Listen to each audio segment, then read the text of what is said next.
Mickaël, on commence comme d'habitude par la politique et ce piratage massif de données survenu cet été et dont la République En Marche s'est bien gardée de parler.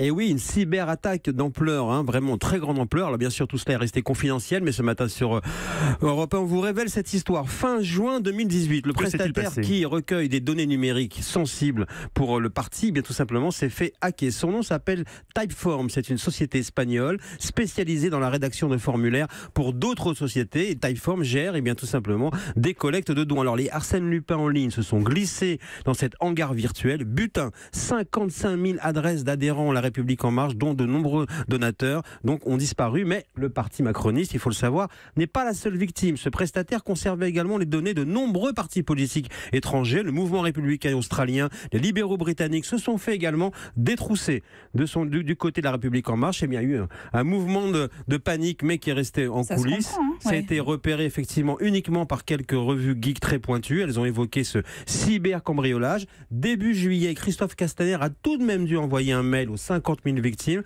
et déclarer ce vol à la CNIL. Dans ce mail d'ailleurs que j'ai pu consulter, Castaner promet de tout mettre en œuvre pour que cette violation n'ait pas de conséquences dommageables. Mais curieusement, le parti n'a pas encore porté plainte. Tout ça, Mickaël, rappelle les attaques subies par le candidat Macron pendant la campagne présidentielle. Des centaines de mails, souvenez-vous, confidentiels avaient été mis sur la place publique. Là, il s'agit de données personnelles de donateurs. Et on imagine l'enjeu de voir ces données révélées, utilisées. Et parce que les failles de sécurité se multiplient et mettent en danger des données confidentielles, le nouveau règlement général sur la protection des données fait pression sur ceux qui les traitent avec des sanctions financières, il faut savoir, très lourdes en cas de défaillance. Donc les cybercambrioleurs se multiplient, la sécurité numérique devient maintenant un enjeu politique. Avant, on parlait de fric-frac pour requalifier ces larcins. Voilà qu'aujourd'hui, les geek-frac menacent les coffres-forts des données.